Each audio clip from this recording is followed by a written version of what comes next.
Ken Scott, thank you so much for taking the time for us. Just small introduction from my side. I'm Manit from Rolling Stone, Germany. Yeah, And yeah, once again, thank you for taking the very time to welcome. talk with us today. And yeah, we have some questions for you concerning your career, of course. Your very impressive career. I can already see in the background, a little blurry, your Yeah, your nice couple of collection them. of records and prizes that you won probably over the years.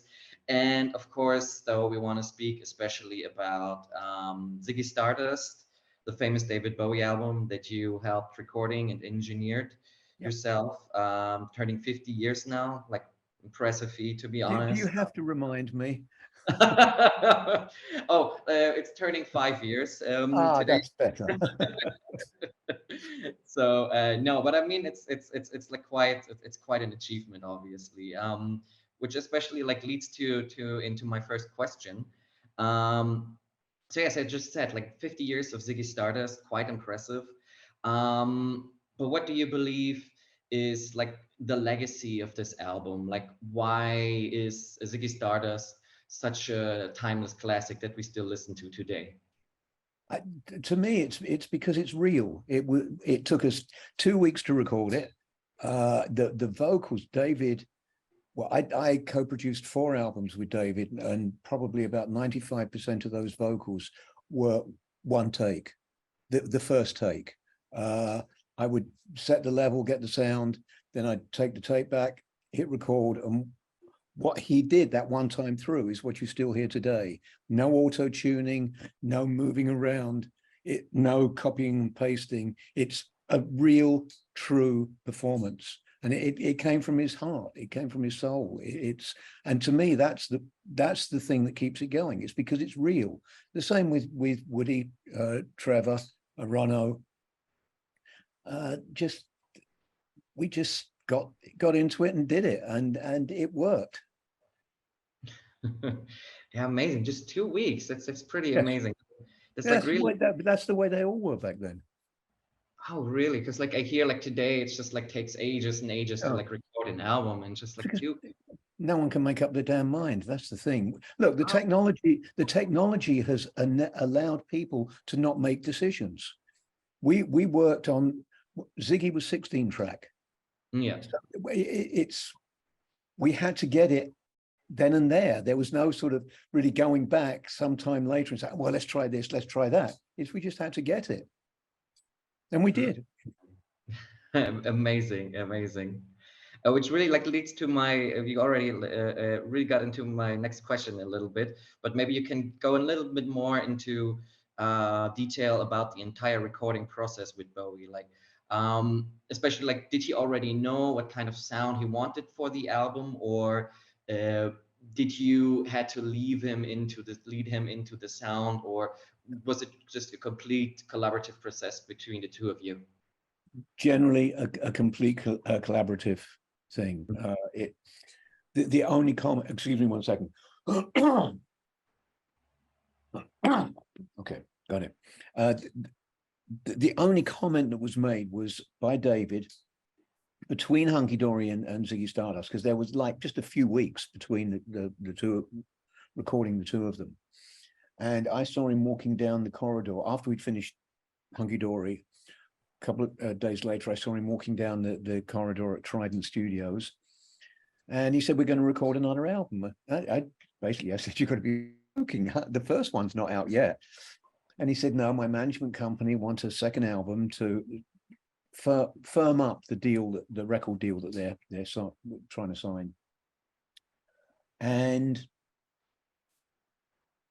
I wanted to, what he said to me was, it's going to be more rock and roll this time. It's going to be like, and I can't remember if it was Iggy Pop or Velvet Underground, but I didn't know of either of those acts at that point. So that meant nothing to me. And he said, I don't think you're going to like it. Well, he was completely wrong. I did like it. I didn't change that much. Just the songs made the difference.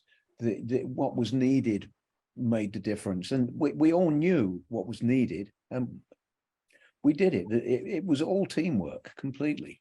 David was exceedingly talented in putting together a group of musicians or people around him that would give him exactly what he wanted without having to tell them what to do. When he was moving on to more of the American sound, he just went over there and picked some musicians, played them the song, and then let them get on with it. And it was much the same with this. Oh, okay. So basically he knew what you were capable of doing, and he Precisely. knew your skills in the sound engineering, and that's where he kind of came up to you. Yeah. Ah, okay. How did you guys meet actually? Like, was it like more on a professional level, just like I'm looking for a sound engineer and someone pointed to you, or was it just like a private event or something? He recorded Space Oddity, the song, and it became a success. So his record company, Mercury, wanted him to do an album. Now, I'd recently joined Trident Studios at that point, and I was put on recording the rest of the album. And so just as an engineer with Tony Visconti producing. So we did that album. Then when he did Man Who Sold the World, they started it off at another studio, then came to Trident. I did all the overdubs and mixing of it. So we'd worked together as engineer and artist. Now, I have to admit, working on those two albums, I really liked him. I thought he had a certain amount of talent. I didn't necessarily see him as being a superstar. So when I got to see him again a bit later, during a period that he'd taken off after Man Who Sold the World did nothing, he said that he was going to go into the studio to record an album, and he was going to produce it himself, but he didn't know if he was capable of doing it. Would I co-produce it with him? So there I was. I thought, well, here's an artist that really no one's going to hear too much about because they're somewhat talented, but I can make lots of mistakes and no one will actually hear them. Of course, it was a couple of weeks later that David, his wife and publisher, came over to my house and played some demos. And at that point, the light bulb went off above my head and I thought, oh shit, here I go. He's really talented. Everyone might get to hear it. And that was hunky-dory, and it just moved on from there. Yeah, rest is history, as they say, right? As they say, yes. But you just like made it like sound kind of easy, how you're not saying like you recorded Ziggy Stardust within 2 weeks. Yeah. But what were the challenges while recording this album in particular? Or was it like that you and Bowie, you understood right from the beginning, eye to eye, what you wanted to create? Or was there a moment where you said like, no, we cannot do this? Or like when he said like, no, I wanted a different way, like, were there any conflicts, any challenges in creating this together? None. The challenge came after it had gone to the record company and they said, there's no single. We need a single.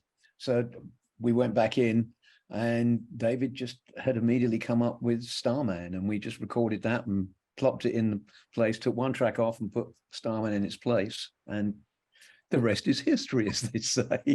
I think that's going to be the whole thing of this interview. The rest is history. Probably.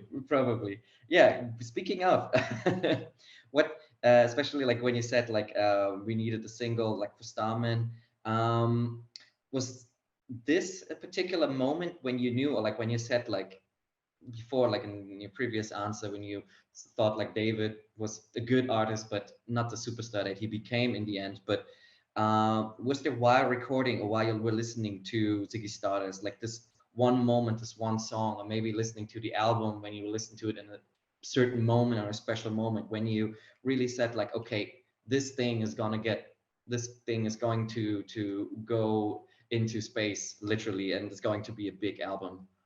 No, it was we were making the albums for ourselves basically, and let's face it, Hunky Dory had come out and died a death. It did nothing, and so it was okay. Now the next album's coming out, and it wasn't until the Top of the Pops over here in England that that changed everything.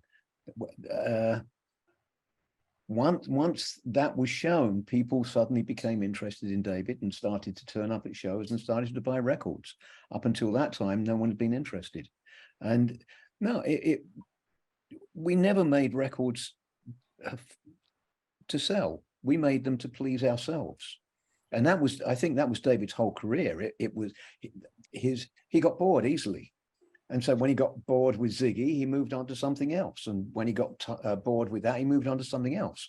And he had the courage to do that. And that courage comes from, he's doing it for himself, not for sales. This interesting point that you just mentioned there, which I would like to ask you, because you said like you made the records back then for yourself, not for the sales. Right. I mean, I know you're teaching now at the University of Leeds, so I don't know how deeply you're still involved with the current music industry. Not anymore, actually. Not anymore. Oh, you do it don't. Okay. So this information was still on Wikipedia, but anyway, do you believe that's like the difference to the current music industry, because it's all about streaming numbers, sales? Do you think that's like the big difference that maybe makes or breaks the music quality for today compared to back then? Well, I think one of the things is everyone wants to be stars today. Mm-hmm. It's not, I want to play music and I don't care if people like it or not. I'm a musician, I want to play. That is around, but nowhere near as much now. It's more, I want to be famous. I want to sell records. And the problem is that you've got record companies and management that are forcing people to try and come up with those trashy little pop songs that take 12 people to write. And yeah, that's, and it's, there is, for me personally, I find very little soul in the music today because of the auto-tuning, because of copying and pasting and all of that. It's become soulless. I lived in Nashville for a couple of years before moving back to England. And even the top session guys there, who are brilliant musicians, they weren't giving as much in the studio because they were so used to, at the end of doing a take, someone would push a button and just say, okay, guys, we got enough. We can cut and paste a performance together now. And if that's what you're going to get at the end of playing, why do you even bother to try and give something special? Because they're going to edit it all together anyway. So just do something and then they'll piece it together. Assembly line work. Yes. Yeah. That's I can see that, especially like the way you described how Ziggy Stardust came together. But let's maybe go a little bit more general into your career, because there's like many things that I'm just curious about. So when you look back, you worked with like big stars in the rock business, obviously Bowie, the Beatles, Supertramp, Jeff Beck, so on and so forth.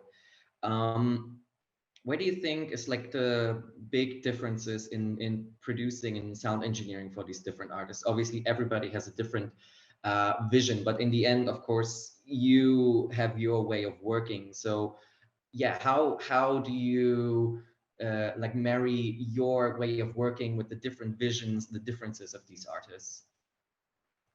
I do the same thing every time. I don't change. People came to me because they liked what they heard of what I'd done. I don't change. I came up at a time, I learned from like George Martin and Gus Dudgeon, who produced Elton John, and they were very much, talent is put into the studio to do one thing, and that's create. And you as the producer should allow the artist to have the freedom to create, always knowing that if their experimentation or whatever goes too far, you can always say, you know what, guys, it was better 5 minutes ago. Let's go back to what it was like then and just move on from there. I very much rely on the people in the studio, and I'm good at saying, you know what, that's not working. Let's try something else. I'm better at that than I am coming up with an idea of, why didn't you play this part? Why didn't you play this chord? I'm not a musician. I have a musician's heart and soul, but my instrument used to be. Now it's a laptop, but back then it was a big mixing console. That was my instrument. And back in the day, that it really was an instrument, because when it came time to mix something, it would more often than not be you and members of the band and all that, all working faders at the same time. And you all had to do exactly the right things at exactly the right time to get the final mix. And it was almost like the perfect performance of the musicians in exactly the same way, if that makes sense to you. Oh yeah, definitely, definitely. Especially like I said, like because there's no assembly line work, right? Like Right. everybody's together working in the same Yeah. place. Yeah, it's like jamming together, like playing Yes. together. You have Yes. your timing and everything. Yeah. Very amazing. Um, Looking back also on your career, like this is like leading into this, but also like a little bit also in the way music was not only made back in the days, but also consumed back in the days. Because you were also working at the legendary Abbey Road Studios, very Yeah. famously for the Beatles and everybody who was a big name back then. Right now, the Abbey Road Studios are also very known for their remastering and re-engineering of old classics on vinyl. I think you probably heard about the halftime, Yeah. uh, Half speed. Yeah. half beat, which is I Yeah. think it's like a very interesting process. Um, but why do you think, like, especially now that we have streaming services and music is on digital, why do people still listen to vinyl, and why still Abbey Road has this confidence in mixing this music for a younger audience on vinyl? Uh, that, Number one, why do people still listen on vinyl? Is because it sounds better than MP3s in earbuds. I think Agreed. that's it. It sounds better than playing it on a computer or earbuds or most headphones. Unless you're going to spend like £1,500 on a pair of headphones, it's going to sound terrible.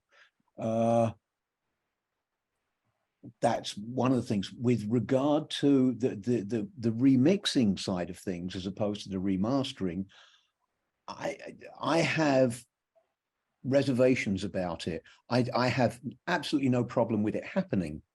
The problem is with streaming, you never quite know which version you're going to get and this also goes for remasters.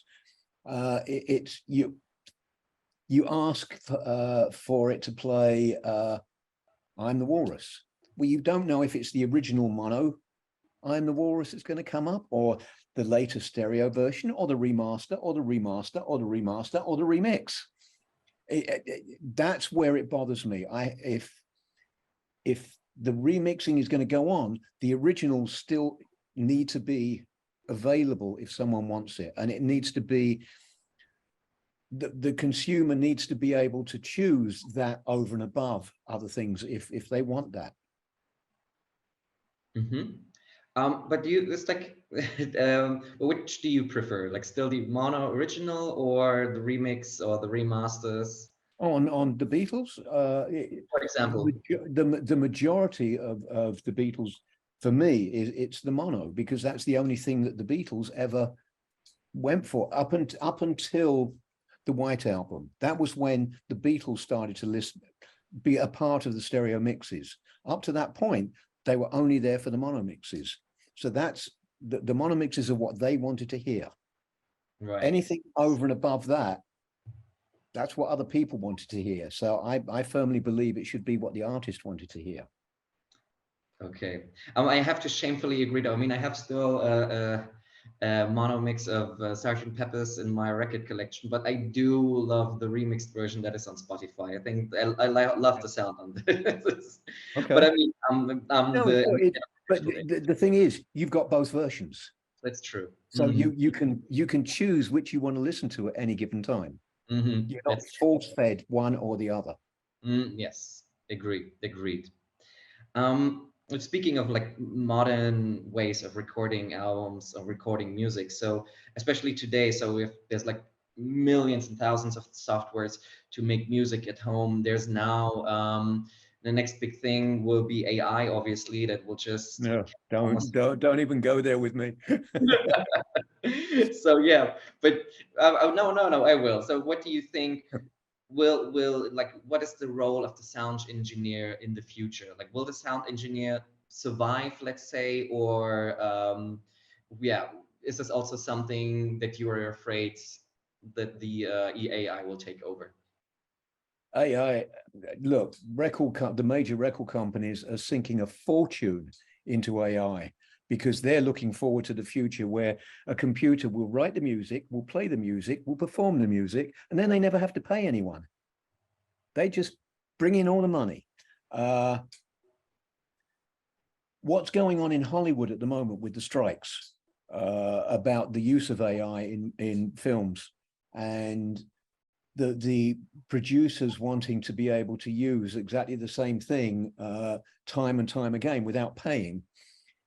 That kind of thing is going to, that started with sampling within music. That did get sorted out, but there's still a lot where they're going to be using AI to do things that people should be paid for.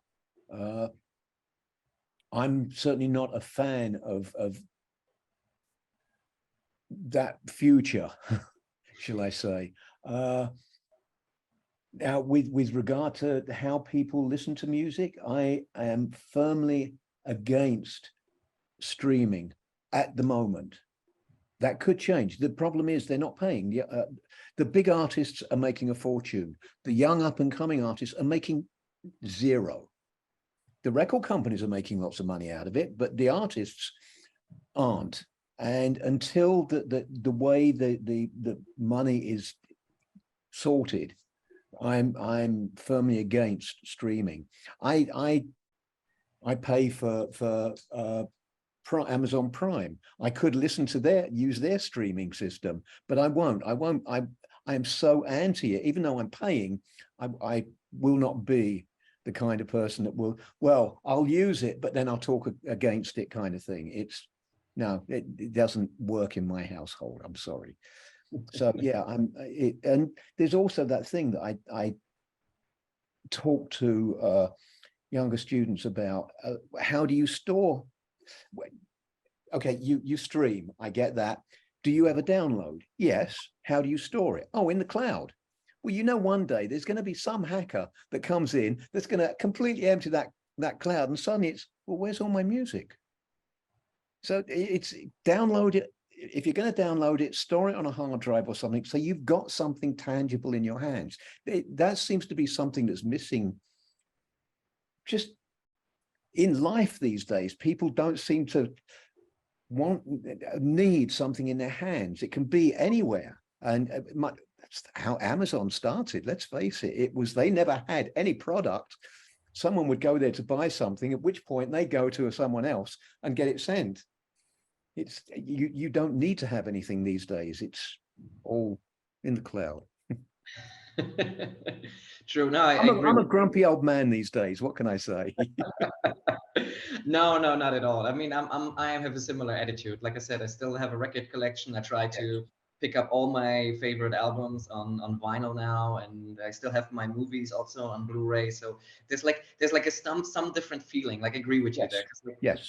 You're not owe anything. It's like you're renting it. You're leasing it from the labels, from the studios, and Yes. they can take it away and manipulate it in any way they want to.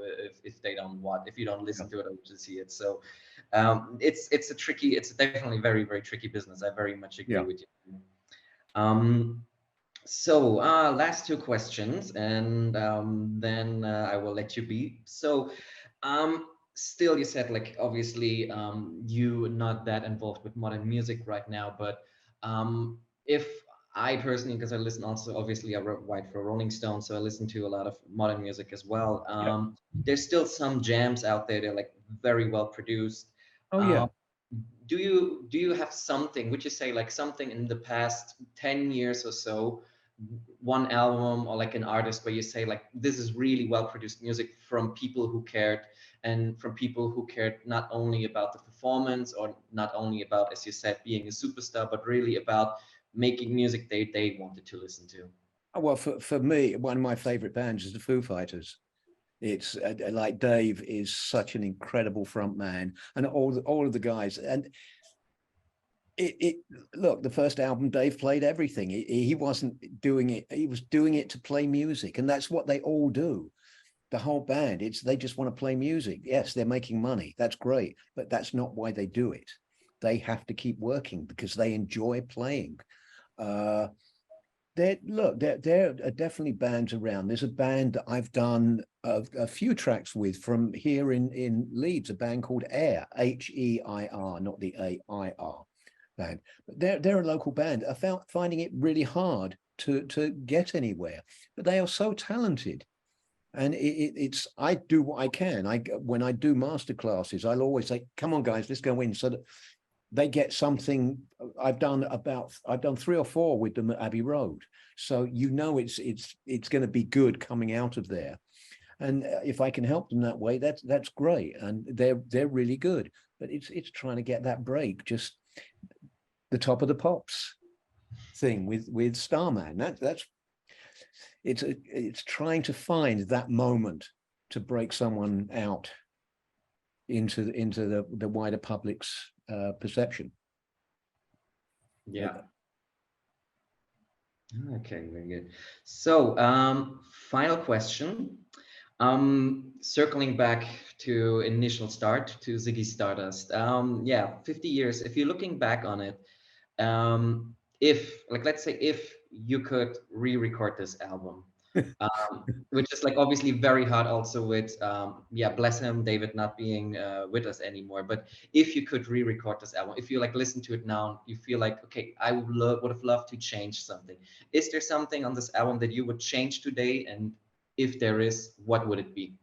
I would probably on any day change something different. I'll listen to it. Oh shit, I don't like that snare sound. I wish I'd done something different there. But tomorrow I love the snare sound. It'll be the bass drum sound I won't like. You can't go back and recreate something. What we did back then, the magic of all of us in the studio at that time, that's what made it happen. And change any one thing now, and it won't necessarily have that magic that it had. So no, I wouldn't change a thing. Ken Scott, thank you so much. It was very nice talking to you. Very insightful. Talking with you too. Very interesting. And yeah, I wish you all the best. Thank you. And yeah, let's celebrate Ziggy Stardust this year.